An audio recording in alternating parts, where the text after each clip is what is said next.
Hello everyone, कैसे हैं आप लोग। हम आपका ज्ञान विज्ञान हम चैनल में आपका स्वागत है। और आज हमारे बीच में मौजूद हैं डॉक्टर स्निग्धा अवस्थी, जो कि एक साइकियाट्रिस्ट है और बोला जाए तो चाइल्ड साइकियाट्रिस्ट है। बच्चों का मानसिक हेल्थ को हम ज़्यादा बेहतर समझते हैं। तो आज सबसे बड़ा प्रॉब्लम होता है कि बच्चों का माइंडसेट हम लोग नहीं समझते हैं। एज ए पेरेंट्स हम लोग को लगता है कि हमें ही सब प्रॉब्लम होता है, बच्चों का ओरिएंटेड कुछ बात नहीं होता है। तो आज हम लोग उन्हीं से बात करेंगे। तो मैम, आपका स्वागत है। धन्यवाद। कैसे हैं आप? मैं ठीक हूँ। आप कैसे? मैं भी बढ़िया हूँ मैम। आपसे और भी जानकारी लेंगे तो और भी अच्छे हो जाएंगे हम और हमारे दर्शक सारे। तो आज हम लोग बात करते हैं बच्चों के बारे में, माइंडसेट का बातें करते हैं। तो सबसे बड़ा प्रॉब्लम क्या होता है कि लोग ये नहीं समझते कि बच्चों का मेंटल हेल्थ क्या होता है ना। बड़ों का स्ट्रेस होता है, उन पे लोन्स होते हैं उनको, या उनके ऊपर वर्क लोड प्रेशर होता है। बच्चों का क्या है, माँ बाप है तो उनको कोई टेंशन है ही नहीं, है ना। तो आप इसके बारे में कुछ बोलना चाहेंगे? देखिए, बच्चों के मेंटल हेल्थ और बड़ों के मेंटल हेल्थ में बहुत ज़्यादा डिफरेंस है नहीं। एसेंशियली बच्चे भी वही प्रॉब्लम्स कहीं ना कहीं डील करते हैं जो अडल्ट्स भी करते हैं। अब बचपन से बात करते हैं। बच्चा जब जन्म लेता है तो बहुत से कॉम्प्लिकेशंस बच्चों में जन्म के प्रोसेस से ही या राइट फ्रॉम प्रेगनेंसी से ही शुरू हो जाते हैं कि अगर डेवलपमेंट में कुछ इश्यूज हो तो वहाँ से ही प्रॉब्लम्स शुरू होती हैं। फिर उसके बाद अगर घर में अस्थिर माहौल हो, जैसे बहुत से घरों में डोमेस्टिक वायलेंस होता है, बहुत से घरों में पेरेंट्स में फैमिलीज़ में आपस में झगड़े होते हैं, या स्कूल में बाहर अगर माहौल अच्छा ना हो, तो इन सब चीज़ों से बच्चों के मेंटल हेल्थ पे फ़र्क पड़ सकता है। अब मेंटल हेल्थ में फ़र्क पड़ना यानी बच्चे पढ़ नहीं पाएंगे, सोएंगे नहीं। उनको जो एक बच्चे से उसकी उम्र में एक्सपेक्टेड है कि इस हिसाब से पढ़ना है, इस हिसाब से काम करना है, सोना है, खाना है, इंटरेक्ट करना है, प्ले करना है, बच्चे वो नहीं करेंगे। तो जब उसमें प्रॉब्लम्स आती हैं तो उसको दोज आर सटल इंडिकेटर्स कि बच्चे के मेंटल हेल्थ में कुछ इश्यूज हैं। कोई भी चीज़ जिससे बच्चे के डेवलपमेंट में, चाहे वो फिजिकल हो चाहे वो मेंटल हो, अगर उसमें फ़र्क पड़े तो that is a big indicator. तो ये सारे साइंस है और इसी को ही मेंटल हेल्थ एसेंशियली बोलते हैं। जैसे बड़े लोगों में भी कोई स्ट्रेस आता है तो सडनली लगाम लग जाता है उनकी जीवन शीला में, नौकरी करने की क्षमता में, काम करने की क्षमता में, जो सोसाइटल रोल्स एक्सपेक्टेड है। हम्म। सेम टू दैट, अगर एक बच्चा अपनी उम्र के हिसाब से ना रहे तो that itself is an indicator, और पेरेंट्स को उसके लिए सतर्क हो जाना चाहिए। लेकिन मैम, जैसे कि फॉर एग्जांपल मैं न्यू पेरेंट्स, हम्म। तो मुझे नहीं पता है कि बच्चों का, जैसे आपने कहा हम्म। कि वो उसका नॉर्म्स है, इतना पढ़ना चाहिए, इतना सोना हम्म। चाहिए। मुझे तो आइडिया है ही नहीं। हम्म। तो मैं तो समझ नहीं पाऊंगा, मुझे तो लगेगा नॉर्मल है। हम्म। तो कैसे पता चलेगा एज ए? सो एक कॉमन फ्रेज है कि it takes a village to raise a child. या।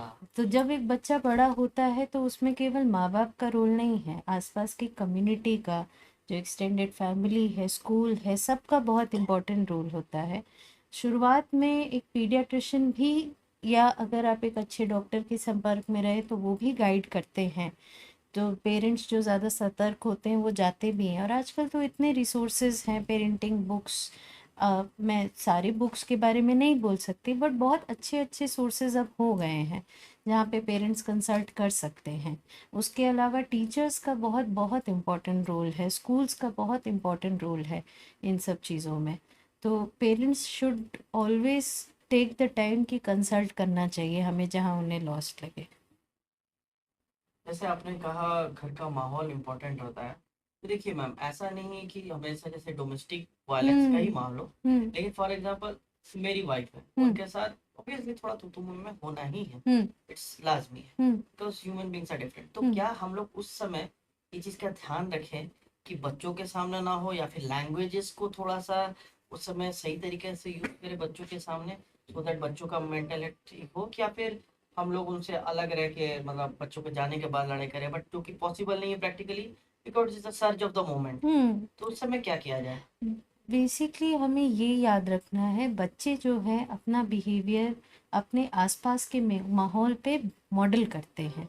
ओके। तो और उनसे हम अपेक्षा नहीं कर सकते कि वो इमीडिएटली अपने आप सीखेंगे।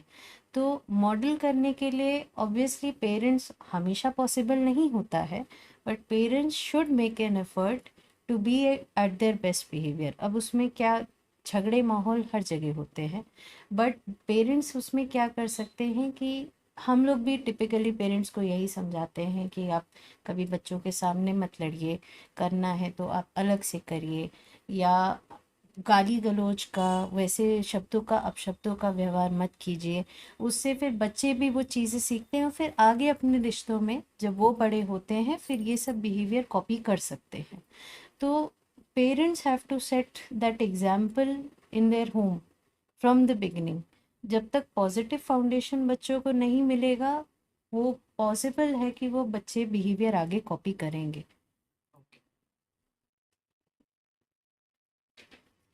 Okay ma'am. जैसे आपने अभी बहुत सारी चीज़ों का पेरेंट्स को काफ़ी ये करना पड़ता है, चेंजेस करना पड़ता है। अब आते हैं बच्चों का मानसिकता पे कि क्या क्या बचपन में मेंटल इशू हो सकते हैं बच्चों में अर्ली एजेस में, और कैसे एज अ पेरेंट्स या फिर एज अ फैमिली मेम्बर या पड़ोसी होने के नाते हम लोग उसको आइडेंटिफाई कर पाए। ओके, तो सबसे इम्पॉर्टेंट चीज़ है, सबसे पहले हम बचपन से ही शुरू करते हैं। बच्चों में हमेशा हम डेवलपमेंटल अप्रोच लेते हैं। तो राइट फ्रॉम बर्थ अगर बच्चा ठीक से चल बोल नहीं पा रहा है, या उसको प्ले में दिक्कत आ रही है, प्ले मीन्स? प्ले मीन्स बच्चों के साथ, दूसरे बच्चों के साथ कैसे इंटरेक्ट करता अच्छा। है, कैसे खिलौने खेलता है, इन सब चीज़ों से भी डेवलपमेंट में बहुत फ़र्क पड़ता है। किस तरह बोलता है कि नहीं बोलता है, डेवलपमेंट आई कांटेक्ट रखता है कि नहीं रखता है, अगर उसको कोई इंस्ट्रक्शन दिया जाए तो वो उसको कितना फॉलो करता है, अगर उसको हक किया जाए तो वो कैसे रिएक्ट करता है। ये सारे सटल डेवलपमेंटल साइंस होते हैं जिसमें से अगर कुछ एबनॉर्मेलिटी हो तो वो बचपन से ही कुछ कुछ साइंस दिखने लगते हैं। जैसे कि अगर हम ऑटिज़म की बात करें तो ऑटिज़म को हिंदी में स्वमग्नता भी बोला जाता है। स्वमग्नता यानी बच्चा अपनी दुनिया में मग्न है, वो आसपास के माहौल में उतना इन्वॉल्व नहीं हो पाता है। और इसका मतलब ये नहीं कि बच्चा करना नहीं चाहता है, उसके ब्रेन का जो सोशल ब्रेन का डेवलपमेंट उतना तेज़ी से नहीं होता है जैसे बाकी ऑर्गन्स का हो रहा है। तो ये उसके साइंस क्या होते हैं कि जैसे फ्रेंड्स बनाने में दिक्कत होती है, कुछ पैटर्न्स बहुत रिपीटेटिव होते हैं जिसको अगर तोड़े तो बच्चा बहुत अनकंफर्टेबल हो जाता है, खाने में एक तरीके की चीज़ें चाहिए, बोलने का एक तरीका होता है, फिर आई कांटेक्ट नहीं मेंटेन करते हैं, वर्बल नॉन वर्बल कम्युनिकेशन और क्यूज़ नहीं समझ में आते हैं। तो ये सब अर्ली साइंस इस तरीके के हो सकते हैं। फिर जैसे बच्चे को हम स्कूल में भेजते हैं तो बच्चे को एडजस्टमेंट में कितनी प्रॉब्लम होती है, क्या वो एडजस्ट कर पाता है, कि क्या वो रोने लगता है तुरंत, क्या वो फ्रेंड्स बना पाता है कि उसको बहुत दिक्कत होती है, क्या वो सोशली टीचर अगर खिलाती है या बाकी बच्चों के साथ या क्वेश्चंस पूछती है तो वो उसको आंसर दे पाता है कि नहीं दे पाता है, उसको समझ में आता है कि नहीं आता है। सिंपल चीज़ें जैसे कि लिखना, पेन पकड़ना का भी अगर प्रॉब्लम्स, मतलब ये सब बहुत सटल साइंस होते हैं जो कि हम आप पकड़ सकते हैं। आप यानी कहना चाहते हो कि कॉग्निटिव एबिलिटी मतलब हम्म। हमारा नॉर्मल सोचने का प्रक्रिया, जैसे पेन पकड़ना है, हम्म। जैसे मामूली करने हम्म। में अगर दिक्कत हो रहा है, हम्म। तो ये सब छोटा छोटा साइंस है जो हम लोग ऑब्जर्व कर सकते हैं। हम्म। ओके, और फिर उसके बाद हम लोग स्पेशलिस्ट लाइक आप हम्म। जैसे जितने हैं उनके साथ मदद मांग सकते हैं। डेफिनेटली उसके अलावा जो बेसिक फंक्शंस हैं जैसे ठीक से ना सोना, ठीक से ना खाना, अगर ग्रोथ में थोड़ा सा डिले हो रहा है, हम्म। चिड़चिड़ापन रहता है, बच्चा उतना खुश नहीं रहता है जैसे एज में एक्सपेक्टेड है, ये सब भी और साइंस है। जैसे आपने अभी कहा कि रोना, हम्म। स्कूल में सब जो बच्चे, हम भी हैं आप भी हम्म। हैं, सब रोते ही थे। हम्म। तो कौन सा रोना खराब है, मतलब कैसे पता चलेगा? ज़रूरत से ज़्यादा रोना कि and what is that boundary, जरूरत कौन सी सो है? कहाँ से पता है इसके बहुत ऊपर बार जरूरत है? जैसे हम सवाल पूछते हैं अपनी क्लिनिक्स में भी कि बच्चा स्टार्टिंग में कैसे एडजस्ट किया था।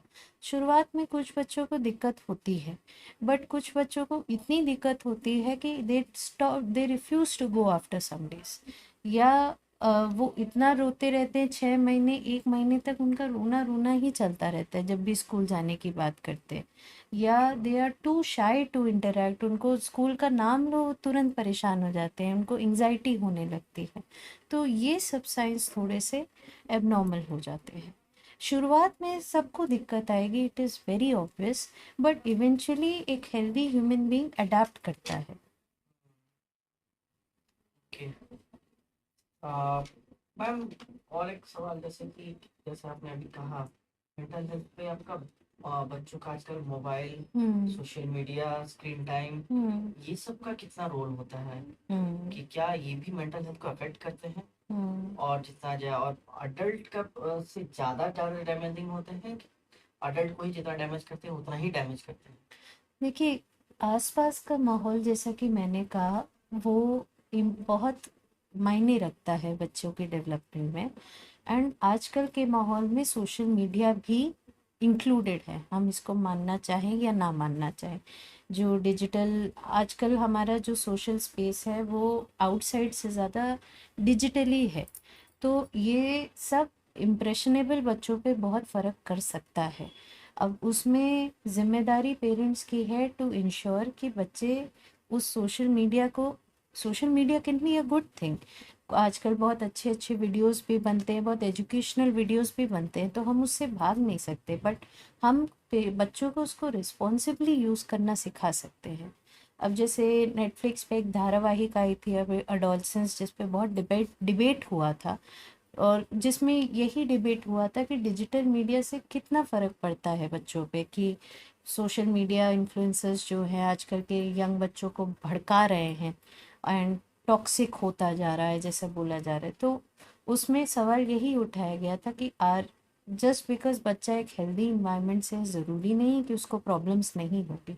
Social media can impact it, वो हमारे ऊपर है, हम अपने बच्चों को कैसे उसको यूज़ करना सिखाते हैं। हम्म। Excess of anything is bad. यानी कि एज अ पेरेंट्स हम्म। या फिर फैमिली मेंबर, सोशल मीडिया को दूर नहीं भगाना है, हम्म। बट मुझे ये ऑब्जर्व करना है कि वो क्या कंटेंट वॉच कर। बिल्कुल। बिल्कुल। टीवी देखने में कोई बुराई नहीं है, बट हम्म। एक्सेसिव टीवी ना हो, बिल्कुल। है ना? लेकिन उस और उसमें क्या देख रहे हैं, ज्यादा वायलेंस ओरिएंटेड है कि क्या ओरिएंटेड है, वो देखना पड़ेगा। बिल्कुल। और आजकल तो आप जान रहे हैं बहुत सारे असामाजिक तत्व हैं, वो लोग बच्चों के साथ दोस्ती कर लेते हैं, और फिर उनका गलत फायदा उठाते हैं।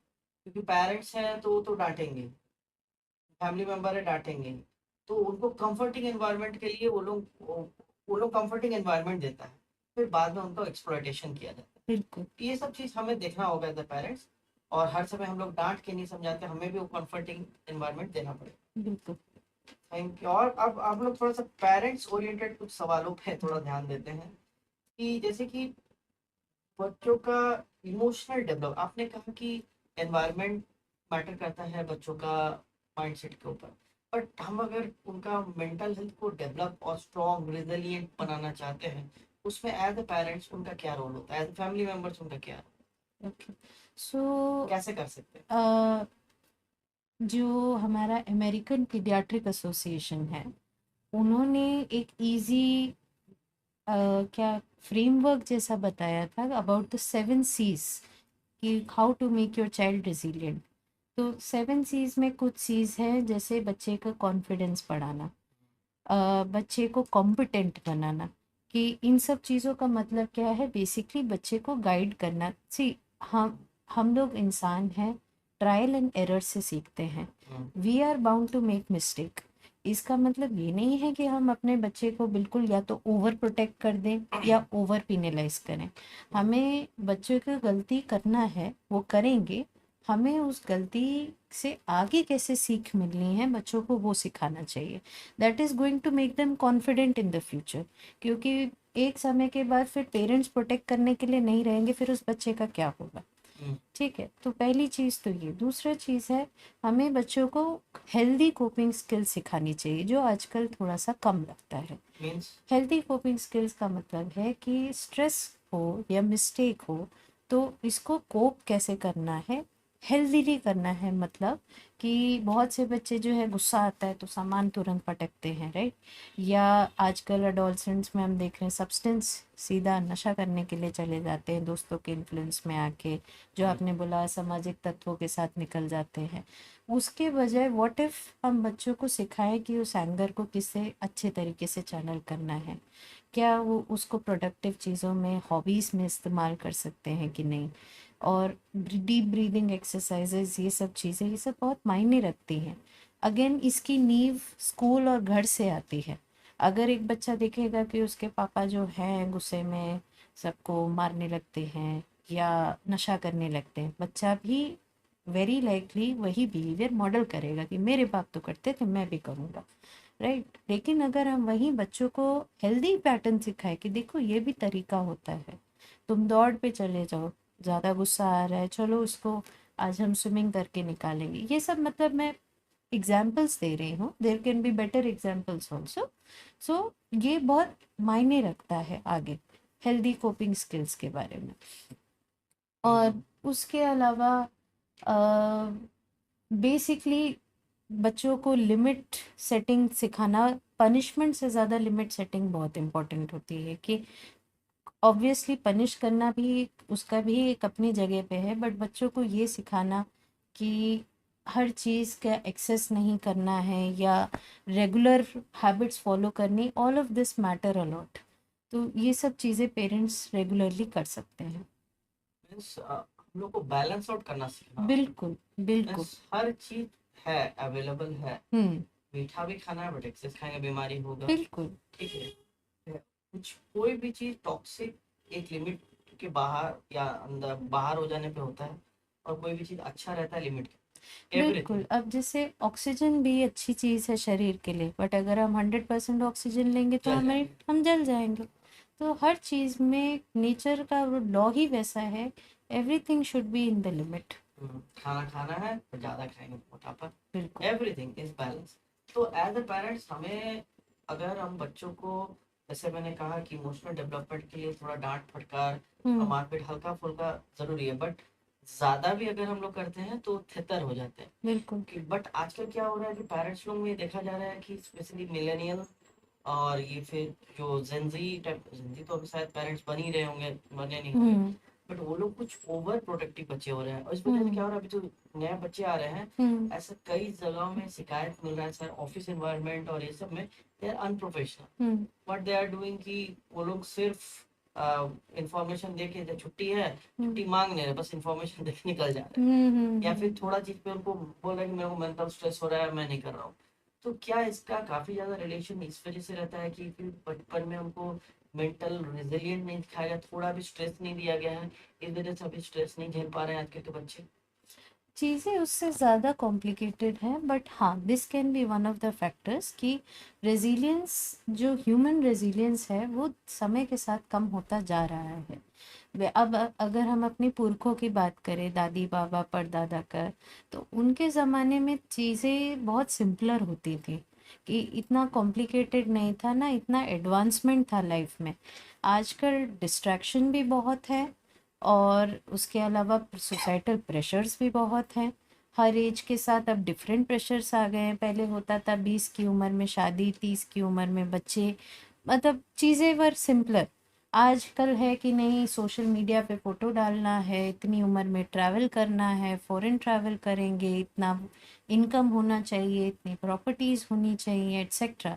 तो प्रेशर वहाँ पे है, और रेजिलियंस हम लोगों का डेवलप नहीं हो रहा है। और उसमें वन ऑफ द फैक्टर्स ये कह सकते हैं कि पेरेंट्स के ओवर प्रोटेक्टिवनेस से फ़र्क पड़ सकता है। बेसिकली बच्चे रेजिलिएंट तभी बनेंगे जब वो मिस्टेक बनाएंगे। मिस्टेक ही नहीं करेंगे तो उन्हें कॉन्फिडेंस कहाँ से आएगा? और उनको अगर हम गाइड नहीं करेंगे तो फिर वो जानेंगे कैसे कि हमें आगे लाइफ कैसे नेविगेट करनी है। और सारा रिसोर्सेस, जैसे हम लोग 90s के किड हैं, तो हम लोग को रिसोर्सेस लिमिटेड है, सारा चीज मिलता नहीं था। हम्म। अब बचपन में तो समोसा भी एक लग्जरी होता था। हम्म। ठीक है, आजकल समोसा तो इतना कॉमन है, कोई पूछता भी हम्म। नहीं है। हम्म। तो ये चीज भी चीजों का अबंडेंस ऑफ रिसोर्सेस जो आजकल बच्चों को दिया जा रहा है, हम्म। इस वजह से भी मेंटल इलनेस कम होता है। आप बोल सकते again it depends on the parent कि पेरेंट्स कितना अपने बच्चों को वो अवेलेबल कर रहे हैं। हाँ, मतलब कहने का मतलब है कि हाँ, आपको कोई चीज़ की कमी कभी भी महसूस नहीं होगा। बिल्कुल, बिल्कुल। अब कभी ना कभी माँ-बाप का साया तो हटना है। हुँ, बाहर का दुनिया इज़ हुँ, टफ। हुँ, तो उस समय मेरे को डायरेक्टली पूरा फेस करना पड़ता है। हुँ, उस समय तो प्रॉब्लम होगा ही होगा, बिल्कुल हो और सकता है। मैंने झेला ही नहीं है कमी को, हुँ, तो मेरे को इश्यू होगा ही। बिल्कुल। उसके अलावा कोविड की जो आपदा है, हाँ, जो हुआ है, उसके बाद भी ऐसा नोटिस किया गया है कि लोगों का रेज़िलियंस, क्योंकि वो बहुत बड़ी आपदा थी। बहुत से लोगों के घर पूरे-पूरे ख़ानदान नहीं बचे, बहुत से लोगों को बहुत सीवियर फाइनेंशियल लॉसेस हुए हैं। ये सब बहुत सीवियर स्ट्रेस है जिनके बहुत लॉन्ग टर्म इफ़ेक्ट हुए हैं। तो इन सब चीज़ों से भी मेंटल रेज़िलियंस पे फ़र्क पड़ सकता है। हुँ। तो पॉइंट ये है कि सब चीज़ का हैबिट डलवाए एज़ अ पेरेंट्स, हमें एक चीज़ ध्यान रखना है कि हम हमेशा नहीं रहें। अ, उनको कोप अप करना चाहिए सिचुएशन के हिसाब से, उनको पता होना चाहिए। एज़ अ पेरेंट्स लोग गाइड कर सकते हैं कि कैसे आप कोप अप करोगे। इस चीज़ का कमी है, तो तुरंत आपको वो चीज़ ला के देना नहीं है, आपको उसको कोप अप करवाना सिखाना होगा। हुँ, ताकि जब आपका गैर हाज़िरी में अगर उस सिचुएशन होता है बच्चों के साथ, तो उसको समझे और उसको कैसे सँभालना है उनको सीखे, मेंटली उतना स्ट्रॉन्ग रहे। ये नहीं कि वो टूट जाए छोटा-छोटा चीज़ पे, क्योंकि हम हमेशा रहेंगे नहीं। ये चीज़ हमें समझना पड़ेगा, हमारे बाद बच्चों का क्या? एक कैveat मैं दूँगी कि अ, लिमिट सेटिंग का मतलब ये नहीं है कि आप बिल्कुल मतलब हर हाँ, चीज़ में लिमिट रखें। बच्चे की अगर रीज़नेबल लिमिट्स हैं जो कि पॉज़िटिव हो सकते हैं उसके लिए, उसको बिल्कुल बढ़ावा देना चाहिए। बट जहाँ पे आप कोई जैसे एग्ज़ाम्पल दे सकते जैसे कि अब बहुत से पेरेंट्स होते हैं कि ये जो है कि ड्राइंग बहुत ज़्यादा करता है। किसी हुँ, बच्चे को ड्राइंग का टैलेंट है, ये ड्राइंग बहुत ज़्यादा करता है, ये पढ़ता लिखता नहीं है, ठीक है? तो इसमें रीज़नेबल होगा कि अ, बहुत से पेरेंट्स इस पे आ जाते हैं कि नहीं हम ड्राइंग करने ही नहीं देंगे। ऐसा नहीं है। अच्छा ऐसा भी होता है। हाँ, बिल्कुल हो सकता है। Parents can go to parents जो है कभी-कभी कंट्रोलिंग मोड में आ जाते हैं तो वो बैलेंस को भूल जाते हैं। ड्राइंग करने में क्या बुराई है? अगर उसके पास टैलेंट है आपको बढ़ाए तो देना चाहिए, वो उसके हुँ, लिए एक डिस्ट्रैक्शन का मेथड हो सकता है बच्चे के लिए, है ना? हुँ, तो बैलेंस करना सिखाना है रादर देन कि बैन करना है इस चीज़ों को, लिमिट सेटिंग वो नहीं होता है। तो ये एक ओके, कैveat याद रखना है। Thank you. ये तो काफ़ी ये बात सही है कि हमें चीज़ बैलेंस आउट करना, हर चीज़ देना भी है हुँ, और फिर नहीं भी देना है। हुँ, ये हमें समझना चाहिए कि हुँ, बच्चे को तकलीफ भी हो और आनंद भी मिले, हुँ, मतलब बिल्कुल, बैलेंस। बिल्कुल। प्यार इतना हो कि आपसे ज़्यादा चिपके नहीं, और थोड़ा-सा परेशानी इतना आपसे करे कि आपसे दूर भागे नहीं। एक तरह से आमतौर हुँ, पे बात। हुँ, अच्छा, अब हम लोग आ जाते हैं आजकल एक बच्चा लोग का प्रॉब्लम होता है जंक फूड का, हुँ, ठीक है? जंक फूड बच्चे खाते हैं, ठीक है? हुँ, जंक फूड के तो बहुत सारे प्रॉब्लम्स हैं, हम लोग जानते हैं। बट मेंटल हेल्थ रिलेटेड हम लोग बात कर रहे हैं, क्योंकि आप उसी में एक्सपर्ट हैं, तो उसी पे हम लोग फोकस करेंगे। क्या जंक फूड से माइंड के ऊपर, माइंड मेंटल हेल्थ के ऊपर असर करता है? और देयर आर अदर फूड जैसे प्री बायोटिक फूड्स है, दही हो गया, डोसा, इडली, ये सब की बातें करते हैं, जो कि मैं अपना चैनल में भी कवर किए हैं। ये सब पॉजिटिव होते हैं, गट माइक्रोबायोटा के लिए अच्छे होते हैं। तो दोनों का आप एक कंपैरिजन ड्रॉ कर सकते हैं, क्योंकि आजकल पेरेंट्स क्या होता है, मे भी बहुत सारे वर्किंग हैं, समय नहीं होता है, तो easily available, readily available food ज़्यादा दे देते हैं, हुँ, 2 मिनट्स में जो बन जाए, 3 मिनट्स में हुँ, बन जाए, या फिर उनको जैसे डिस्टर्बेंस ना हो। हुँ, प्रॉपर हम लोग जैसे पारंपरिक खाना खाते थे, वो बनाने का समय भी नहीं है, हुँ, और बच्चे पसंद नहीं करते, तो हम लोग हुँ, गोलगप्पा, पिज्ज़ा, बर्गर वही खिला हुँ, देते हैं। हुँ, तो कभी कभी it's okay, but long term में फिजिकल प्रॉब्लम के बारे में लोग ज़्यादा अवेयर है, हुँ, मेंटल प्रॉब्लम के बारे में अवेयर नहीं। तो हुँ। उस पे आप कुछ रोशनी डालना चाहेंगे मैम? सो जंक फूड जब हम ज़्यादा देते हैं, बेसिकली जंक फूड क्या है, जो हाईली प्रोसेस्ड फूड्स होते हैं जैसे कि नूडल्स हो गए, फॉर एग्जांपल मैगी बहुत कॉमन एग्जांपल है, उसके अलावा फ्राइड आइटम्स हो गए, पेस्ट्रीज हो गए हमारे, एक्सेट्रा। तो ये जो खाने के आइटम्स हैं, इनमें न्यूट्रिएंट्स उतने नहीं होते हैं जितने कि फल और सब्ज़ी में होते हैं या नॉर्मल खाने में होते हैं जो कि घर में बनता है। जो होल फूड्स जिनको कहते हैं। तो अब अगर बच्चे को न्यूट्रिशन ही नहीं मिलेगा तो उसके ब्रेन के डेवलपमेंट में ऑब्वियसली फ़र्क पड़ेगा। कि अगर आप देखते ही होंगे कुपोषण वाले जो बच्चे होते हैं उनको सिर्फ फिजिकल ग्रोथ नहीं, इवन ब्रेन डेवलपमेंट में भी फ़र्क पड़ता है। जो बच्चा बहुत दिन से खाएगा नहीं, अगर आपको 3 दिन ठीक से खाना ना मिले तो आप देखिए आपका कंसंट्रेशन कैसा इफेक्ट होगा। फोकस करना दिक्कत बिल्कुल नहीं कर पाएंगे। और अगर आप फोकस नहीं करेंगे तो बचपन लर्निंग का टाइम होता है, अगर तो बच्चे से हम कैसे एक्सपेक्ट कर सकते हैं कि वो परफॉर्म करेगा। It is going to affect their intelligence, their academic performance, their social development, everything. तो अगेन एंड वेयर एज जो प्रोबायोटिक फूड है या होल फूड्स हो गए हैं, ये सब जो है जो गट माइक्रोबायोटा है आजकल, जो गट के बैक्टीरिया है, healthy bacteria, these are link to positive health and positive digestion, मतलब गुड डाइजेशन। तो इन सब को प्रमोट करने से फ़ायदा डेवलपमेंट में भी होता है, बच्चों के इमोशनल हेल्थ पे भी पड़ता है। बिकॉज ऐसा देखा गया है कि बहुत सी स्टडीज़ हैं जो कि मिक्स्ड बैग जैसा कह सकते हैं कि गट माइक्रोबायोटा में अगर कमी आती है तो बच्चों में डिप्रेशन भी देखा गया है, ऑटिज़म भी देखा गया है, जिसकी वजह से हम बहुत बार प्रोबायोटिक्स इनकरेज करते हैं ऑटिज़म में। और तो इन सब चीज़ों से फ़र्क पड़ता है, डेफिनेटली पड़ता है। अब पेरेंट्स को अगेन रिमेंबर करना है कि कभी कभार स्पेशल, इसका मतलब ये नहीं स्पेशल ओकेशन में केक नहीं देंगे या समोसा नहीं खाएंगे, बट एनकरेज कीजिए कि ज़्यादा से ज़्यादा हेल्दी फूड, होल फूड्स हम लोग दें। जूसेस के बजाय हम फ्रूट्स काट के दें, क्योंकि उसमें फाइबर होता है। अब एक बार जूस बनाएंगे तो वो फाइबर नहीं बचेगा, फिर वो फाइबर एक तरह का प्रीबायोटिक। बिल्कुल, इट्स अ प्रीबायोटिक, तो वो देना ज़रूरी है। और डाइजेशन इश्यूज, अगेन डाइजेशन अगर प्रॉपर ना हो तो उससे भी फ़र्क पड़ता है बच्चों के हेल्थ में, फिजिकल एंड मेंटल। तो ये सब चीज़ें खाना बहुत इम्पोर्टेंट है, प्लस समय समय पे खिलाना भी इम्पोर्टेंट है। Not just the content, even the time is very important for development. ये जैसे कि मैम ने कहा, इसके ऊपर मैंने एक डेडिकेटेड वीडियो भी बनाया हुआ था। उसका मैंने डिस्क्रिप्शन में मैं डाल दूंगा, आप देख सकते हैं, सीजन 1 में है। तो उसमें everything is related to the gut. ऐसा बोला जाता है gut is the second brain.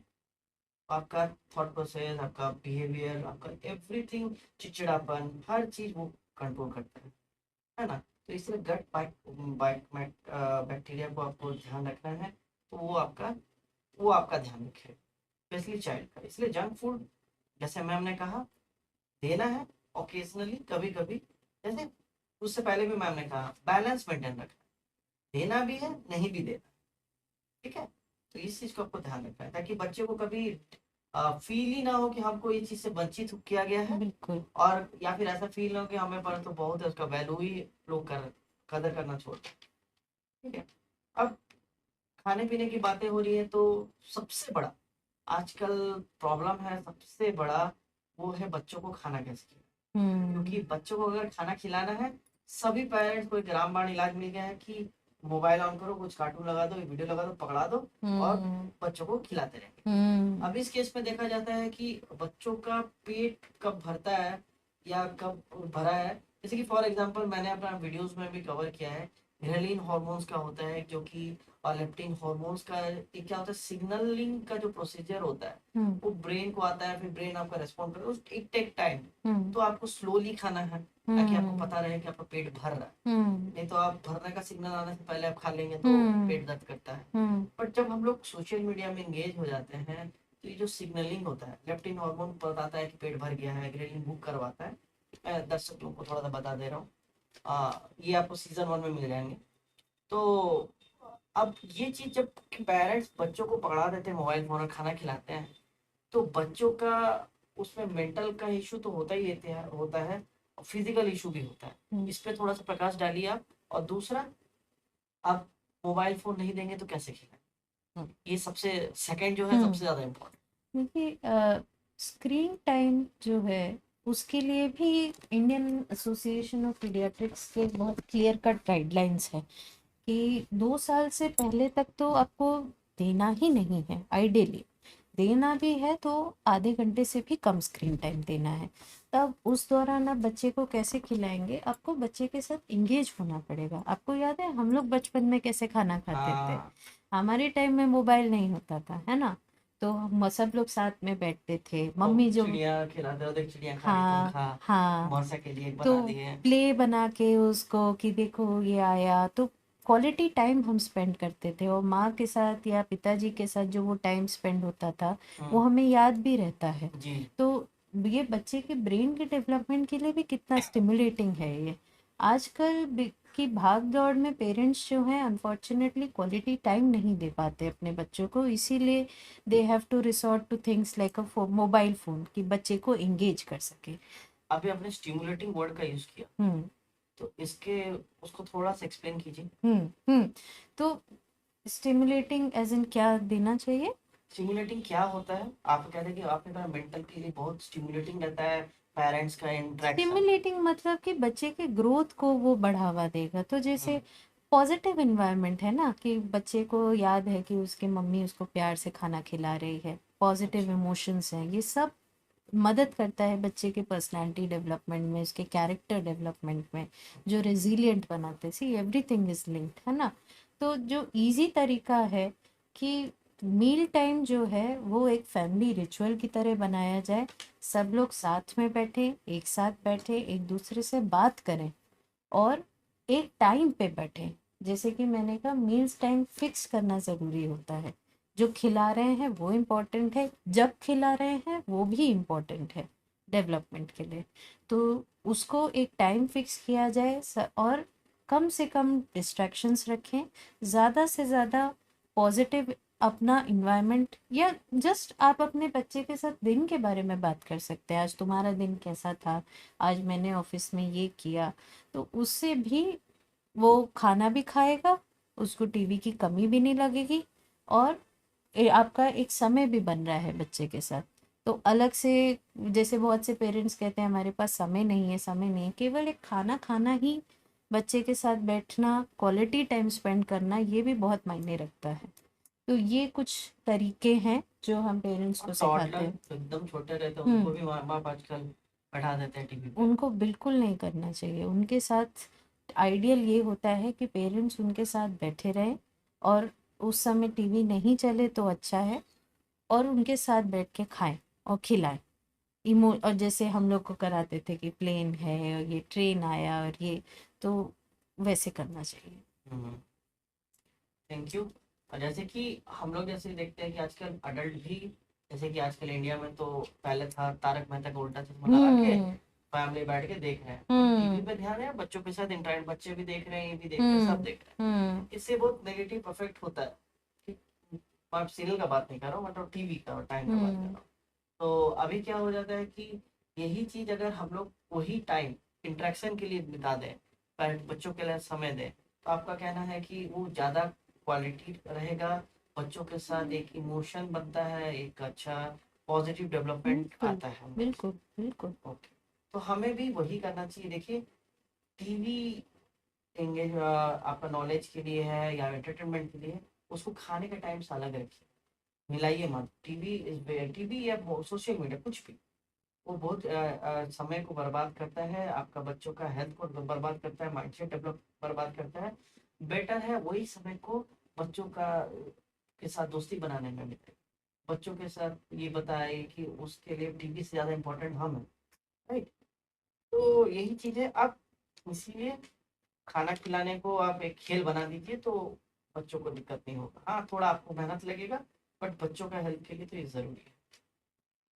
अभी और एक चीज हम लोग ये देखते हैं कि रियलिटी शोज का जमाना है, या नेशनल लेवल पे ना हो, स्टेट लेवल पे ना हो, इवन छोटा मोटा के सोसाइटी का भी फंक्शन होते हैं, तो देखा जाता है पेरेंट्स इतने ज्यादा एग्रेसिव मोड पे चले जाते हैं अपने बच्चों का टैलेंट दिखाने के लिए। फॉर हम्म एग्जाम्पल, कोई बच्चा गिटार बजा रहा है या गाना गा रहा है, उसको हम्म करना ही करना है।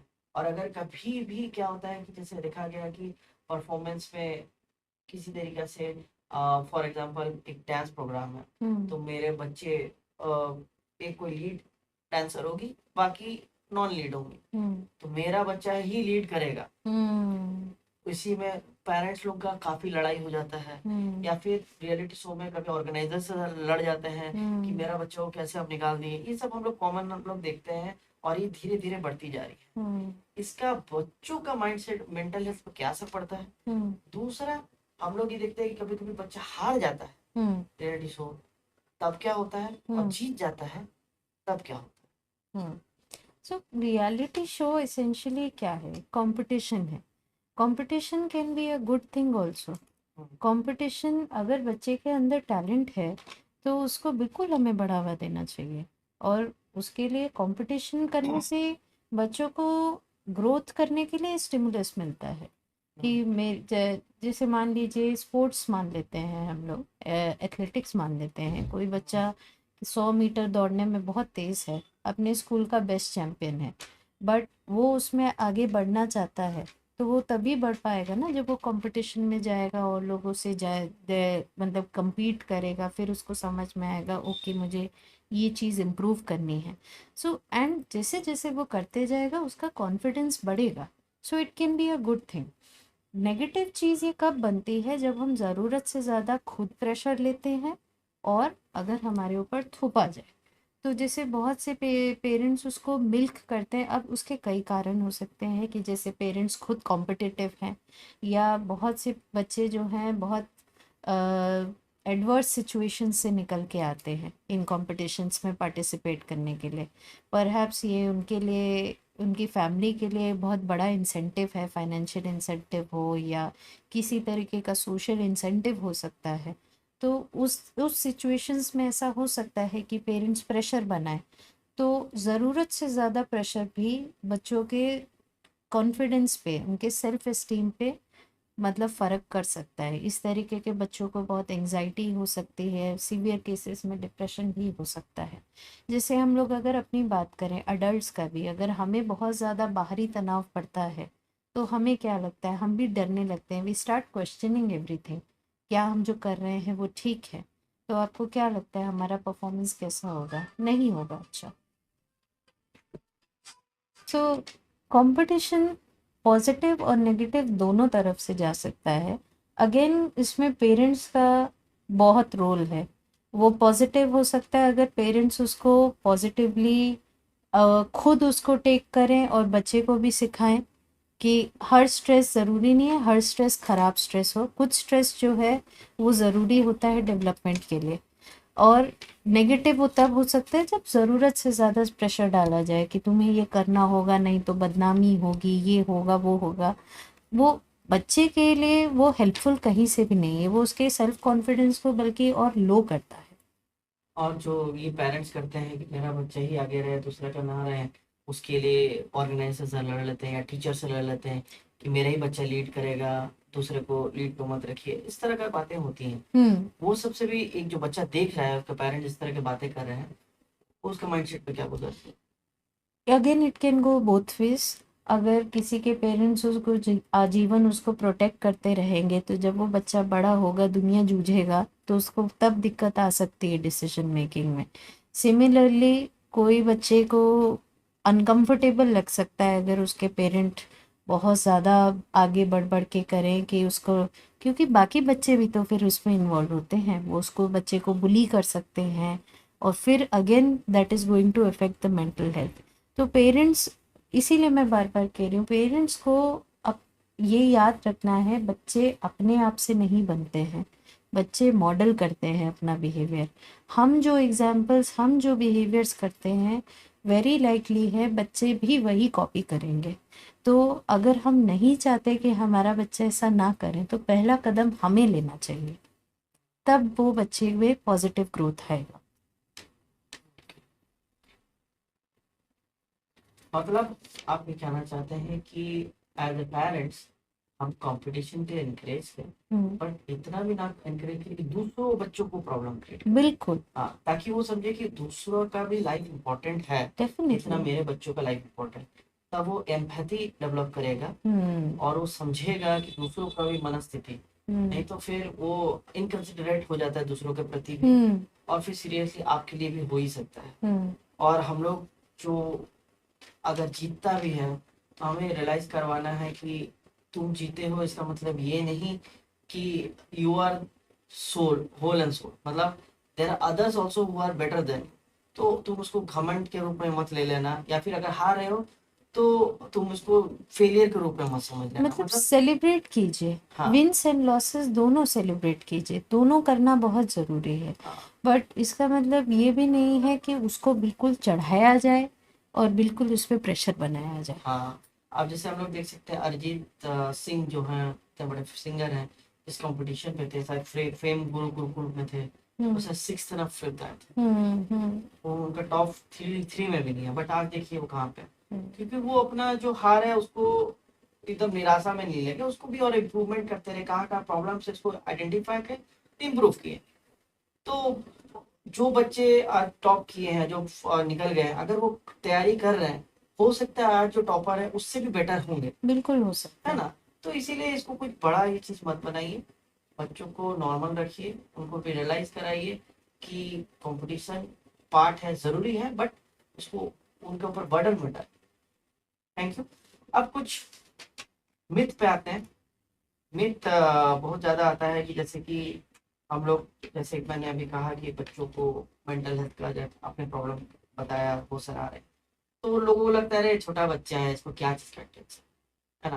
पेरेंट्स ही फाइनेंशियल हम ही देख रहे हैं, वर्कलोड हमारा है, ये क्या करता है थोड़ा सा खाता पीता है, खेलता है, टीवी देखता है, सो जाता है। अगर टॉडलर है, बड़ा है तो क्या है, स्कूल में गया, कुछ होमवर्क भी नहीं है, हल्का फुल्का आया, घर में आया, सो गया, तो इसका मेंटल हेल्थ में क्या इशू होगा, कुछ भी नहीं होगा।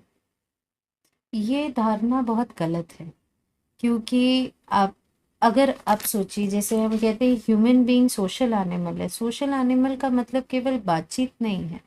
ह्यूमन बीइंग्स के कुछ ही जानवर ऐसे हैं जो कि दूसरे के इमोशंस भी समझते हैं।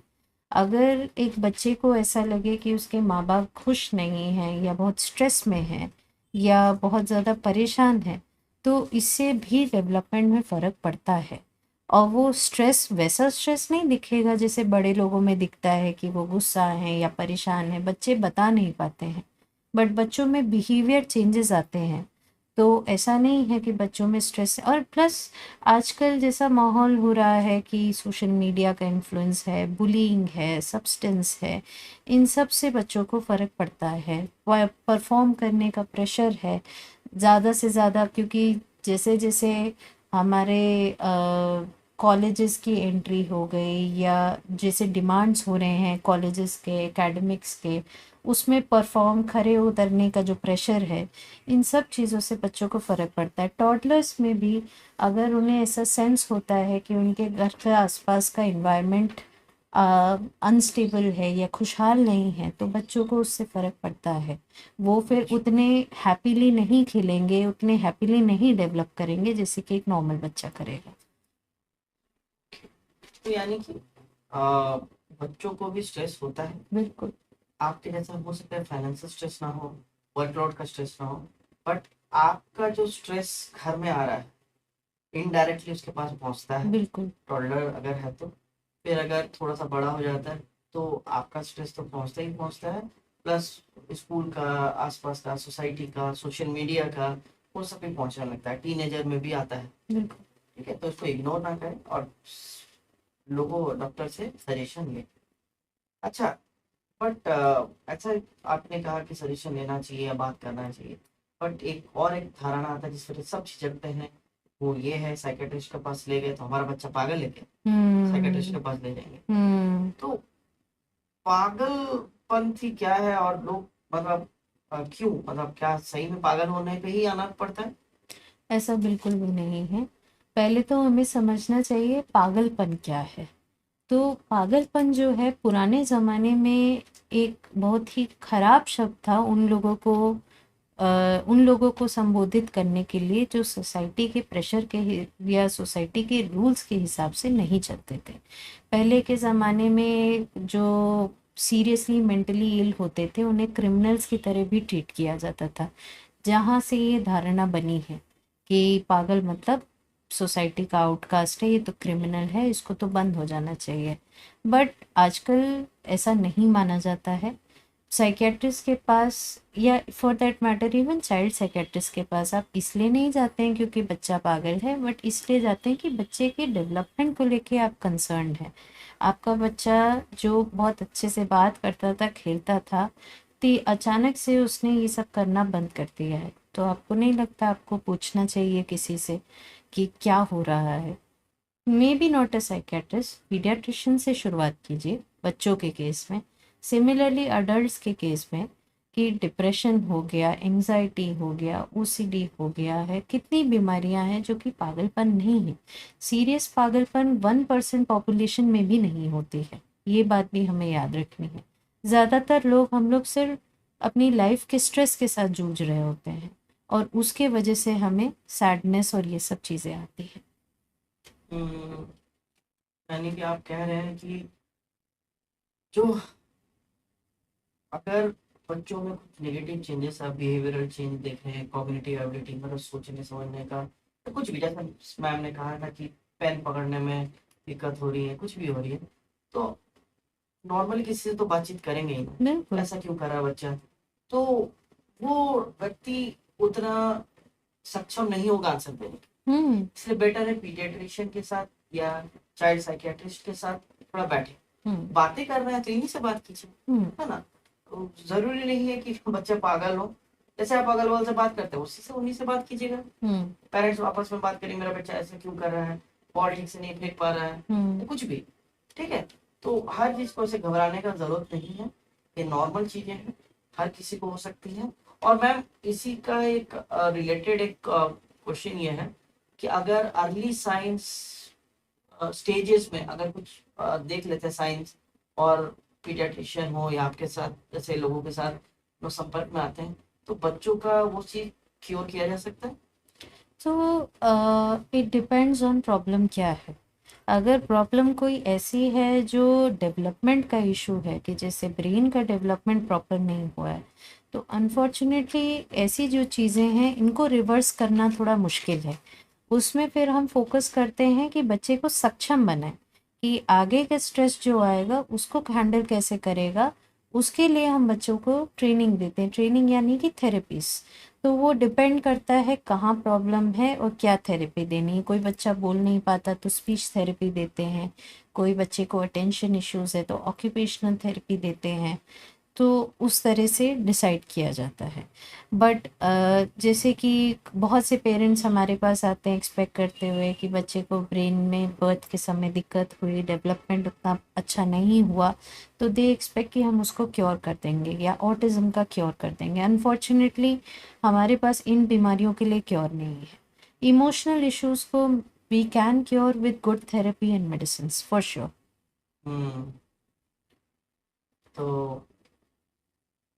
तो यानी कि ये एक मिथ है कि बच्चों को पागल कहा जाएगा, आप आराम से ला सकते हैं, कोई दिक्कत नहीं है।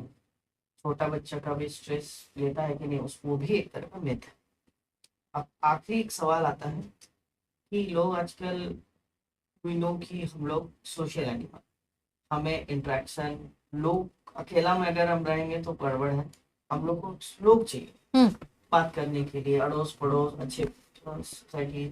लेकिन आजकल क्या हो रहा है, इंट्रोवर्ट अगर कोई बच्चा है, पर्टिकुलर व्यक्ति के लिए या अनजान व्यक्ति के लिए है, कुछ इज अंडरस्टैंडेबल, बट जान पहचान है, रेगुलर उसके घर में आ रहा है, पहचान है, फैमिली मेंबर है, रिलेटिव है, मैं सभी के साथ इंट्रोवर्ट हूँ, या एक ही दोस्त के साथ खुल रहा हूँ, बाकी किसी से मैं बात नहीं कर रहा हूँ, तो क्या एक इंडिकेटर है कि something is wrong, we should consult somebody who, जो कि इसमें मदद कर पाए। पहले तो ये समझना है इंट्रोवर्जन होता क्या है। इंट्रोवर्जन का मतलब ये नहीं है कि हमें बात करना पसंद नहीं है। इंट्रोवर्जन का मतलब है कि हम कम लोगों के साथ बात करने में कंफर्टेबल हैं। कि जैसे एक एक्सट्रोवर्ट होगा, वो कितनी भी बड़ी भीड़ हो, यहाँ पे अगर 250 लोग खड़े हो जाएंगे, वो खड़े होके फ्रीली उनसे बात कर सकते हैं और उन्हें कोई दिक्कत नहीं होगी। जो इंट्रोवर्ट्स होते हैं, उनके अंदर वो थोड़ा सा स्ट्रगल करते हैं to adapt to that crowd. And बहुत बार होता है, कभी कभी वो कर भी लें तो उसके बाद उनको बहुत टाइम लगता है अपने आप को वापस लाने में to that similar state, right. तो इंट्रोवर्जन ज़रूरी नहीं है बुरी चीज़ हो। Introversion can be a personality trait. बहुत से इंट्रोवर्ट्स जो हैं वो बहुत बड़े बड़े इंटेलेक्चुअल्स रहे हैं, और अगर उसको पॉजिटिवली हार्नेस किया गया जाए तो वो बहुत अच्छी चीज़ हो सकती है। प्रॉब्लम होती है कि जब बच्चा जो है किसी से भी बात ना करे, फिर वो इंट्रोवर्जन केवल नहीं है, वो फिर सोशल डेवलपमेंट का इशू है कि बच्चा अनकंफर्टेबल है बात करने में। फेमिलियर लोग आ रहे हैं घर में, उनसे भी नहीं बात करता है, अपने आप में रहना पसंद करता है, दोस्त बनाता नहीं है, तो वो सब रेड फ्लैग साइंस है, वो इंट्रोवर्जन पे नहीं है सर। अच्छा, अगर मैं बोलूँ कि फॉर एग्जांपल एक ही बच्चों के साथ, मतलब मैं एक बच्चा हूँ, मान लेते हैं, हम्म। और मैं सिर्फ अपने पेरेंट्स, ठीक है, हम्म। और एक फ्रेंड है या दो फ्रेंड है, उन्हीं से ही बात करता हूँ। हम्म। अगर वो कोई है, किसी कोई पूछता भी है, मैं रिस्पॉन्ड नहीं करता हूँ, भाग जाता हूँ। हाँ, या मैं छुप जाता हूँ, कोई आता है, मेहमान अगर आया, मैं निकल गया, हाँ, है ना। तो क्या मैं इंट्रोवर्ट हूँ या फिर कुछ है ऐसा? ये कुछ और लगता है कि इंट्रोवर्ट्स को बात करने में तकलीफ नहीं होती है, वो बात करेंगे, वो जाएंगे इंटरेक्ट करने, वो अवॉइड करेंगे या वो कम लोगों से बात करना प्रेफर करेंगे, बट वो अवॉइड नहीं करेंगे। जो आप बता रहे हैं वो कंप्लीट अवॉइडेंस है कि मुझे करना ही नहीं है, तो that is an issue and that should be dealt with. अरे, छोटे बच्चों में भी कुछ में भी होता है, बिल्कुल। तो उसमें आप लोगों का मदद लिया जा सकता बिल्कुल, क्योंकि हम लोग देखते हैं ज़्यादातर ये कुछ ट्रॉमेटिक इवेंट हुआ हो या बच्चे के कुछ डेवलपमेंट में इशू हो, तब ये सब चीज़ें सडनली उभर के आती है, या बच्चे को एडजस्टमेंट में इश्यूज आते हैं आसपास के स्कूल से, फ्रेंडशिप से, जो भी है, तब हम लोग ये सब चीज़ें बहुत कॉमनली देखते हैं। है। तो यू शुड कंसल्ट, अगर आपको लगता है कि नहीं ये बच्चे के नॉर्मल पैटर्न से कुछ अलग हो रहा है, then definitely you should not hesitate to consult. हम्म, यानी कि ये शाइन है, हमें उस पर ध्यान रखना चाहिए, हमको इग्नोर नहीं करना चाहिए। बहुत सारे लोग इग्नोर करते हैं कि हिज चॉइस, हर चॉइस, इस तरह का बातें बोल के, नहीं कर रहा तो क्या दिक्कत है, but there is a problem. Hmm. तो अगर आप ज़्यादा, जैसे आपने कहा, ज़्यादा अगर हो रहा है, तो एक बार आप लोग से सजेशन लेना चाहिए। बिल्कुल। तो सेशन हम लोग का एंड हो गया मैम, लेकिन जाते जाते आपसे रिक्वेस्ट करेंगे कि पेरेंट्स को आप अगर कुछ एक मैसेज देना चाहें तो आप उनको दे सकते हैं मैम। सो पेरेंटिंग बहुत ब्यूटीफुल चीज़ है, और ये एक इम्पॉर्टेंट चॉइस है जो आप लेते हैं। तो पेरेंटिंग स्ट्रेसफुल ज़रूर है, बट एक चीज़ हमेशा याद रखनी है कि अपना भी ख्याल रखना है और बच्चे का भी ख्याल रखना है। आप भी खुश रहें, जब आप खुश रहेंगे तो आपको देख के बच्चा भी खुश होगा। तो आप खुश रहिए, बच्चों को खुश तो बच्चे भी खुश रहेंगे। लिमिट्स सेट कीजिए, हेल्दी लिमिट्स रहिए, क्वालिटी टाइम स्पेंड कीजिए, और मोस्ट इम्पॉर्टेंटली मिस्टेक्स अगर करते हैं तो उनको खड़े होना सिखाइए। प्रोटेक्ट नहीं, मतलब हमेशा ओवर प्रोटेक्टिवनेस करना सही नहीं है। उनको मिस्टेक्स के से गुजरने दें, बट उनको रिस्पॉन्सिबली लीड भी कीजिए। एज पेरेंट्स हम अपने बच्चों को सिर्फ गाइड कर सकते हैं, बाकी उनको हेल्दी चॉइस हम लेना सिखा सकते हैं। उसके लिए पहले हमें अपना ख्याल रखना चाहिए, तब हमको बच्चों पर आना चाहिए। वाह, थैंक यू मैम, आपने अपना कीमती वक्त हमें दिया। और ये सेशन को हम लोग यहीं एंड करते हैं। और भी इंटरेस्टिंग सेशन के लिए आप इस चैनल को सब्सक्राइब करें, लाइक करें और शेयर करें, क्योंकि इम्पोर्टेंट हो जाता है, लोग जाने, अवेयर हो, क्योंकि ये सब चीज़ें लोगों को पता नहीं रहती हैं। और जो भी और अदर्स कोई इम्पोर्टेंट लिंक्स अगर होंगे तो मैं इस चैनल में डिस्क्रिप्शन में मैं डाल दूंगा। तब तक के लिए हम लोग मिलते हैं नेक्स्ट एपिसोड के लिए, तब तक के लिए बाय बाय।